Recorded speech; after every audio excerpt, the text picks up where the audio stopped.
And నాకు మీలో బాగా నచ్చేది ఏంటంటే ఎడిటింగ్ టేబుల్ మీద రఫ్ ఆడిస్తారు మీరు. ఆల్మోస్ట్ 2 డేస్‌కి ఒకసారి, 1 డేకి ఒకసారి ఎళ్లి చెక్ చేసుకొని ఏదన్నా చిన్న ఎక్స్‌ప్రెషన్ ఏదైనా తేడా కొట్టినా లైక్ తమిరాజ్ గారితోటి వీళ్ళతో ఎడిటర్లతో కూర్చొని ఆ చిన్న ఎక్స్‌ప్రెషన్ మిస్ అయినా రేపు పొద్దున్న ఆ షాట్ ఉంది అది నేను తీసుకొని వచ్చేస్తానని అంటే రెక్టిఫై చేసుకుంటారు తప్పుల్ని.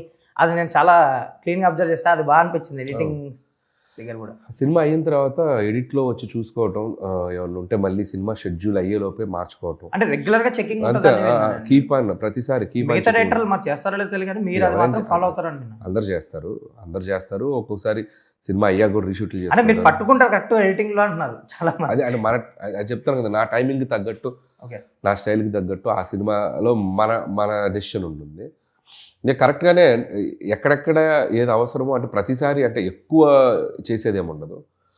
చూసినప్పుడు మనకేంటంటే ఇక్కడ కరెక్ట్ చేసుకుంటేనే నెక్స్ట్ మనకి సినిమా థియేటర్లోకి వెళ్ళాక కరెక్ట్ చేసుకోవడానికి ఉండదు. సో మల్టిపుల్ ఒపీనియన్స్ తీసుకొని డెసిషన్ తీసుకుని.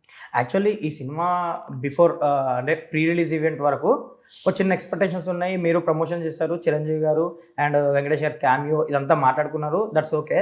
ప్రీ రిలీజ్ ఈవెంట్లో మీరు వదిలింది ఒక బ్రహ్మాస్త్రం వదిలేరు, దాచుంచి అది ఆ తర్వాత రిలీజ్ చేద్దాం అనుకున్నట్టున్నారు, బట్ రిలీజ్ చేస్తారు ఒక స్టెప్ సాంగ్. ఒక్కసారిగా అది రిలీజ్ చేయడం ఒక వైబ్ ఉంది సోషల్ మీడియాలో. కట్ చేస్తే వెంకటేష్ గారు డ్యాన్స్ చేయడం, మీరు అందుకోవడం, ఏదో ఒక మూమెంట్ స్టార్ట్ అయ్యి ఒక్కసారిగా ఆ రోజంతా లైక్ హీరోలు కానీ అసలు ఎక్సలెంట్ ప్రమోషన్ వచ్చేసింది మీకు ఆ ఒక స్టెప్తో. ఇప్పుడు ఆడియన్స్ కానీ అందరికి కానీ అమ్మో సంథింగ్ ఏదో ఉంది, అసలు ఫ్యాన్ మూమెంట్స్ కూడా ఉన్నాయి ఇందులో అనిపించారు. సో ఏంటి ఆ బ్రహ్మాస్త్రాన్ని చివరిగా వదిలి భలే. అది యాక్చువల్గా బ్రహ్మాస్త్రమే. అది ప్రీ రిలీజ్ కంటే మధ్యాహ్నం వదులుదాం అనుకున్నాం. ఫస్ట్ చిరంజీవి గారి చేత ట్విట్టర్లో లీక్ చేద్దాం అనుకున్నాం. ఓకే. సో అనుకుని కూడా మళ్ళీ ఎందుకో లాస్ట్ మినిట్లో డెసిషన్ మార్చాం. సార్ ఇది ఈ సాంగ్ని ప్రీ రిలీజ్లో కూడా ప్లే చేద్దాం అనుకుంటున్నాం సార్ అంటే, అప్పుడు నేను ఎందుకు లీక్ చేయడం, వద్దమ్మా డైరెక్ట్ ఈవెంట్లో ప్లే చేయండి అన్నారు చిరంజీవి గారు కూడా. సో అది ప్లాన్ యాక్చువల్గా.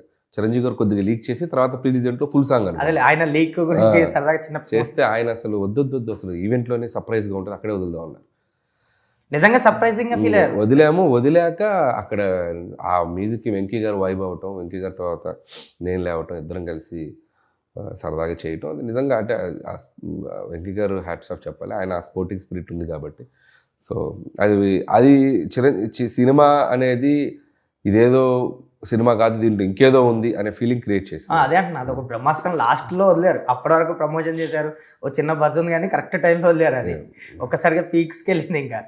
అండ్ నిజంగానే అంటే సినిమా వచ్చారు అందరూ, మీ కాంబినేషన్ చిరంజీవి గారు మీది కాంబినేషన్ అనగానే ఒక ఎంటర్టైన్మెంట్, ఆయన టైమింగ్కి మీ టైమింగ్కి ఏదో ఉంటుంది, ఫ్యామిలీ స్టోరీ అనుకున్నారు అందరూ.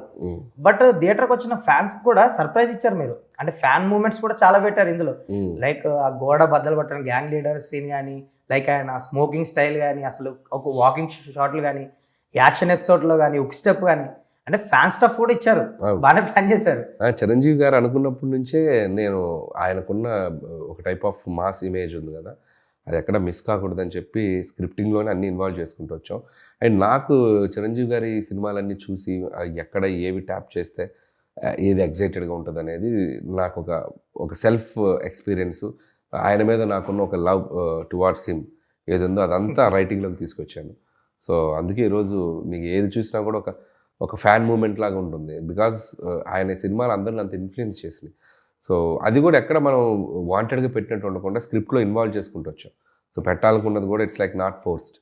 సో జ్వాల అనే పేరు ఒక ఆర్టిస్ట్ని త్రూ అవుట్ పేరు పెట్టాం, జ్వాల అని పిలవటం కానీ. సో అట్లా లైక్ నారాయణ అని మీ రైటర్ మీరు పిలుస్తుంటారేమో, అందుకే నారాయణ అని వేస్తారు. సో లాజిక్లు అడుగుతుంటారు, వాళ్ళు మాట్లాడుతుంటారు, అన్నీ అలా. సో లైవ్లీగా న్యాచురల్గా సెట్ అయిపోయాయి.